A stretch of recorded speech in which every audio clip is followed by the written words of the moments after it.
How are you, sir? I'm good. How are you doing? Where are you? Really good. Um, I'm in a bunker in the Hudson Valley. Uh, Nice. I'm in the Catskills. We're like neighbors, Wait a probably. minute. Are you? Where are you, buddy? I'm close to Phoenicia.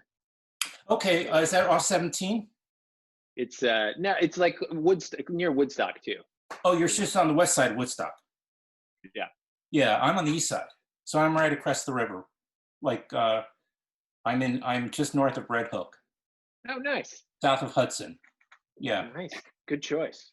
I love it. Yeah. I mean, I was actually, I've been grappling with for the last couple of years of doing something like this eventually, and then just a convergence of experiences or events um, expedited that.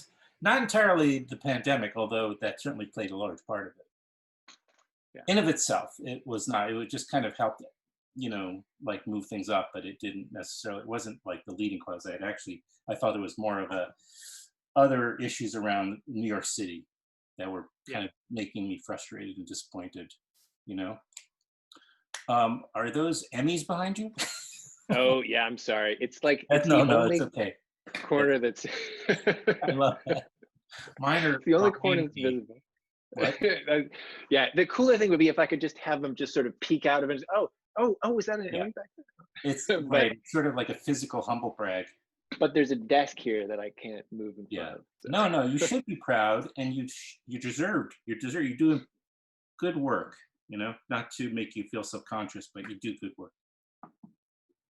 So, and I was excited for the opportunity to talk to you. This film is just so well. It's an important story, Kingdom of Silence, but it's also, I mean, it's so important to get the story out because it's about journalism in this particular moment of time, Yeah. which is in such jeopardy as so much is, you know. Like we know that democracy itself is in jeopardy right now in this country, but then we rely on journalism to,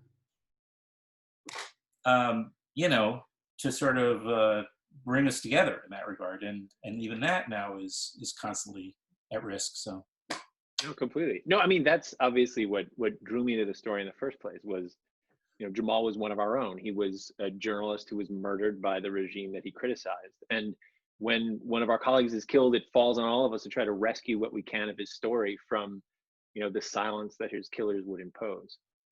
yes, and but his story is even well, it's very complex and very um, unique. But it's one of the components is, and I don't think a lot of people knew, and I can admit that I didn't, is that he was a real champion of the government, of the Saudi government, of the Saudi Yeah. power, structure for a long time, and then made a very, very, uh, you know, dangerous, as it turns out, decision to step away. Yeah. No, I mean this our when I began this project, it began as a murder investigation, right? So we started out the normal way. We talked to several national intelligence agencies. We reviewed the classified intel. We talked to insiders who'd never spoken before. We Mhm. uncovered some new facts and information about the murder. But the deeper we got, the clearer it became that there were more interesting questions here. I mean, the first is not did Mohammed bin Salman order his murder? We know that he did, but why? Not how was this murder undertaken? We now know that with granular detail, um, but who was this man who the kingdom would risk so much to kill? And so that question set us on a journey that uh, you know that that was far more fascinating. So Jamal's story to me is a story of redemption and transformation. I mean, he's a man who lived his life at the center of a whirlwind. Not just a journalistic observer, but an active participant in events and moments that have changed, that continue to mark our time here on Earth. And time and again, he saw his heroes who he'd helped create, who he'd championed. He saw them turn into villains and commit acts of evil, and he was wounded by the evil that he'd participated in, and he was changed by it. time and again. And finally, so he begins his career, he's a friend of bin Laden. He's the journalist who takes the first photograph ever taken of bin Laden and believes in this moment of resistance against the Soviet occupation of Afghanistan. After September 11th, he turns again. He realizes that he's participated in the creation of a monster, and he does the only thing that seems possible to resist that now, which is to join with the Saudi royal family, which is now struggling against bin Laden domestically. So he becomes an aide to the former head of Saudi intelligence and a spokesman for the kingdom in that aftermath. Then slowly that becomes more complicated, and when the Arab Spring happens, and there's this amazing kind of flowering of hope again in the Arab world, he watches the princes he served his entire life murder that hope in the streets of Cairo and elsewhere, and that's the beginning of the end. And he turns from an insider to a critic, and then eventually to an exilee, and to finally to a martyr. And that character turn is just, it's fascinating. It is fascinating, but I kind of wonder what one thing I still wonder about, I guess, is what was how did he become such a champion to begin with? Like, and part of that power structure, like, earlier in his career before 9/11, before the Arab Spring, how, I mean, it wasn't like it just was overnight. So what made him being such a good soldier, in a sense, for lack of well, no, it was the jihad against the Soviets in Afghanistan. Oh, right. So right. Yeah. So they were the victim, in a sense, on the world platform. Yeah, I mean, that Soviet war is a complex story, right?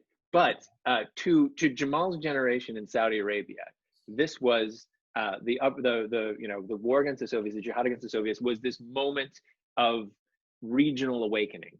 They were like, after centuries in locked in kind of colonial darkness, we're reemerging again as a powerful force in history. We're fighting a superpower. We're going to regain the independence of this country from a colonizer, and they won. Like, they defeated a superpower with the most powerful infantry in the world. They defeated it, and that hope and that of that moment is what drove him on. And also it's what made him famous, right? Right. He was one of the few journalists in the world who had access to bin Laden and to these Islamist groups at this moment when they were just emerging, and when there was they were I mean, you see in the film, welcomed by Reagan into the White House as heroes, right? I mean, another important thread through all this is that this is all America.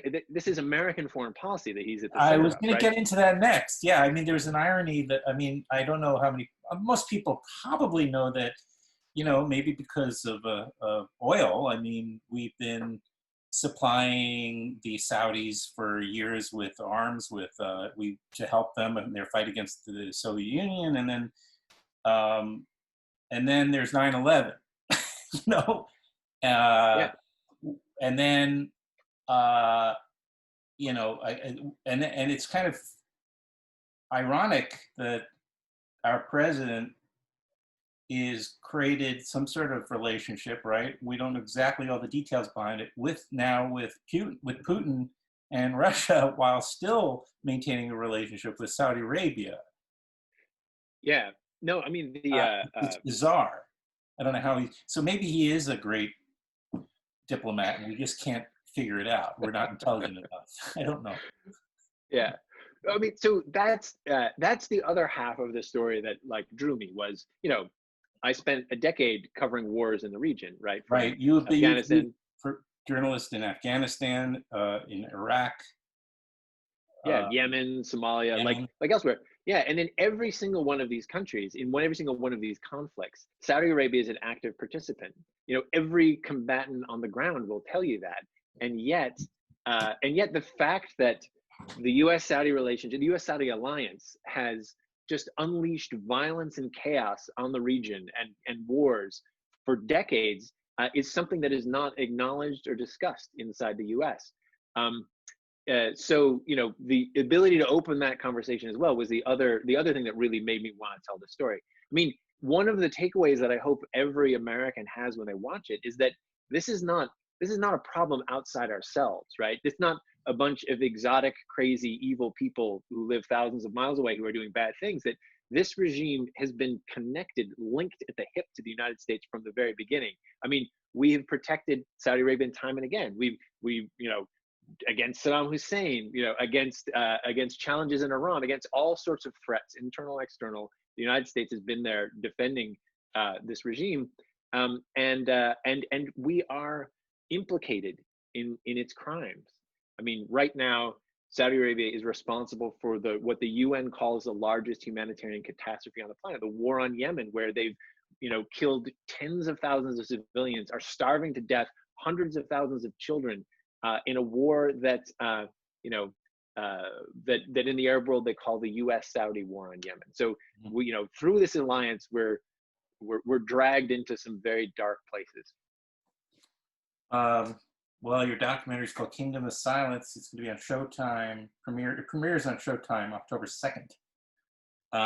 It's executive produced by Lawrence Wright and Alex Gibney. Don't know them. Are they? Yeah, up and coming. You're going to hear things from them. You're gonna hear Gibney, Alex Gibney. That's pretty amazing. What was I going to ask you about? Oh yeah, so access. I mean, you have built probably why you're probably the perfect guy for this film, because you also been able to, like in a way, Khashoggi, Jamal Khashoggi. You've been able to, I assume, build many contacts and connections over your years of journalism in these countries. I assume definitely how you've been able to get the subjects that you got for this documentary. Yeah, definitely. I mean, yes. I mean, it's years of doing the work in the region, but also you mentioned the executive producers, and like working with Lawrence Wright, who wrote The Looming Tower, the Pulitzer Prize winning kind of masterpiece early work on Al Qaeda and all this, and with Alex Gibney, who needs no introduction on any podcast about documentary film, who also bring to the table like deep knowledge and connections. I mean, really, it was an amazing team to be working with, like the best possible team. Were they really hands-on during this? Were they? Yeah, I mean, they were incredibly. Yeah, well, I mean, yes, we wanted that involvement. I mean, Lawrence Wright knows, was a friend of Jamal's, right? Knew him well, right? And so we. He was absolutely invaluable. And Alex, of course, is dug into this, deeper than almost any other documentarian on the planet. So their help was absolutely invaluable. And it's sort of structured like in a way, a thriller, in the sense of the story is kind of out of a espionage novel. I mean, definitely. So, yeah, no, the twists and turns of his life. I mean, and the fact that they touch on, yeah, and they touch on all of these incredible moments. I mean, he was at the center of everything. Knew everyone, was involved in like all of the important kind of turns in the region. It's like his personal story is kind of a roadmap to the hidden history of America and Saudi's involvement in the region. And does he have surviving family? And he does, but it's that's his family. When he went into exile in the U.S. and started writing for the Post, the Saudi royal family, canceled all their travel documents, so they can't leave the country. But was kind of holding them hostage while he was writing. And after his death, there have been some reports about the pressures that they're under, but one can only imagine the kind of pressures they feel. So they are not they're not speaking. And indeed, it was a challenge of a story like this is the incredible coercive power that the Kingdom of Saudi Arabia has over people. So I mean, we we were denied journalism visas, so I had to sneak into Saudi on a tourist visa and film. And we talked to a ton of people, but most of the people we reached out to wouldn't talk at all. Many would speak anonymously, it took a year for us to cultivate relationships with people who were brave enough to come forward and speak, who knew him best. Mm. And you shot right with, I guess, a discrete camera, or I don't know what you call Yeah, it. in Saudi Arabia, I brought two mirrorless cameras. That. It was well, they're not DSLR, but the mirrorless versions now, which are they have a shorter focal distance and they're sort of better, but they still look like little tourist cameras. Oh, I So see. I They look carry like first cameras. Okay. yeah, I carry two. And now that everyone has selfie sticks, I had a hand operated gimbal for Gimbal. one, and then I had a long lens on the other, and I just looked like I looked like I was Instagramming. I was a social media Live influencer the kingdom had Instagram. hired to Instagram. Yeah. Live Instagramming. I mean, it's amazing how, social media technology now helps to, camouflage what you're doing. I hadn't thought of that before, but yeah, I guess I was shooting a short film, which got halted. My big premiere got halted. But and yes, if you insist, you can EP. We'll talk about it after this. And right in the airport, like at Kennedy or LaGuardia, I can't remember now. I think we were at Kennedy, yeah. And it actually, as long as you don't have a tripod, I mean, nobody even looks at you like you're shooting a scene, but for all they know, you're just sort of doing an Instagram photo or a live thing, so the security people couldn't be bothered. Yeah. So in Saudi, that's how we rolled. But Yeah. a fun thing about this was I went back to Afghanistan, and we were retracing Jamal's steps from the mountains down to Oh, wow. Kabul with one of his old sort of comrades. But we were able. I mean, every time I've been there before, I was traveling very light. Here, we managed to. I mean, we came with full crew, so we had Reds with stabilizers and gimbals, and we're able to shoot a kind of like take the time to shoot beautifully in a place that has been incredibly difficult to do that in for a while. So it was that was great. Well, again, the documentary is called Kingdom of Silence, and it's going to be on Showtime. So subscribe to Showtime. You might even get a free trial. Yeah. If you haven't subscribed before. It's on October 2nd, and it premieres anyway. And executive produced by Alex Gibney and Lawrence Wright, and directed by Rick Rowley. We need to really champion our journalists today. Yeah. I mean, he was very, he's. I mean, I guess he's a martyr. How do you feel about that? Yeah, absolutely. No, he was murdered for speech. Right. And by the I mean, he played many different roles, complicated roles over his life, but in the end, he was a champion of the movements for freedom around the Arab Spring, and he was embraced by many of them, and was and that was what brought him to his death. So he's absolutely a martyr. And I suppose, did he have a widow? Did you say that? Well, so his life is his personal life is very complicated, Okay. and no, I mean it is, but and the film, we have to get into much of that. But he had, he in the late in his life, he was in this lonely moment of global exile in multiple cities, and he had sort of complicated relationships. So he was married to this wonderful woman, Hanan, in DC, who we filmed with, and then at the same time he got engaged in Istanbul to another woman, Hatija, who's also wonderful, and yeah, I mean, we've spoken to many of his friends to try to understand that, like, Right. and Yeah. reconcile all that. And they, you know, I mean, they say that at this moment in his life, it was, you know, he was so shattered by by losing his family and losing everything, his friends and the entire like Oh, world sure. that he belonged to. Yeah, I have to imagine he's got to know his life's in jeopardy the moment he turned on the Saudi government. I mean, he had to know that every day could be potentially his last day. I can't put myself in his shoes and just try to judge what I would do or guess what I would do and judge him for the choices he made on a personal level in order to get by, in order to you know, maintain a certain level of happiness or mental health.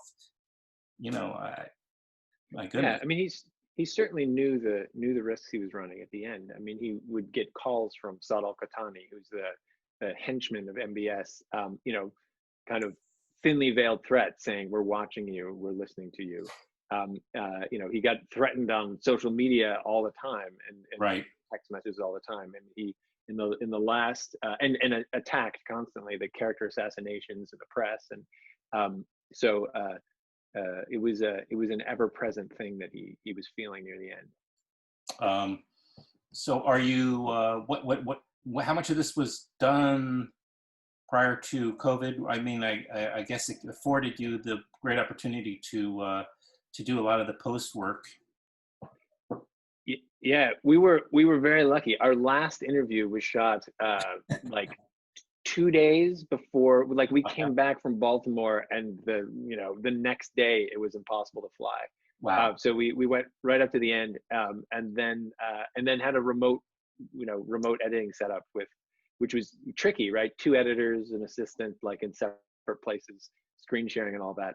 So but it worked, right? I mean, it worked wonderfully. Everything takes about 50% longer than being in the room, but it was, yeah, I'm very happy with how everyone was awesome, and it was a great outcome. And are you taking a little time right now, or are you just? I mean, Well, I've never yeah, I mean, seen things you are stop, so I don't know. well, things are ramping up now, but with the release. We're very excited about, like, on the 2nd next week. And I have other projects, but they're not actually in a discussable position. Oh yeah, no, that's okay. I was trying to just more talking generalizations anyway. Yeah. Trying to figure out, you're in a very pretty.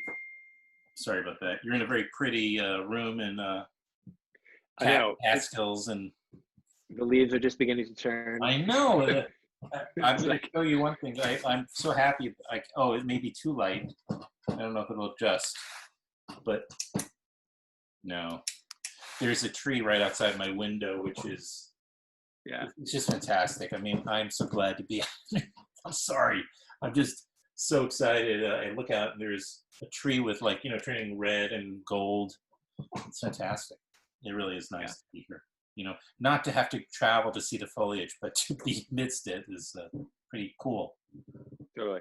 Around February, the winter will start to seem long, but that's months away. Yeah, that's almost, never. I'm sure by February things will change, and we'll all be, I don't know, on vacation somewhere very nice and warm and tropical. Anyway, I look forward to seeing Kingdom of Silence on Showtime. I've seen it, but I look forward to other people seeing it, I suppose, on October 2nd on Showtime. But yeah, I'll contact you, because it would be fun to do something like that. Take care. Good luck with the film. So. All right. See you, Adam. You bet. Bye.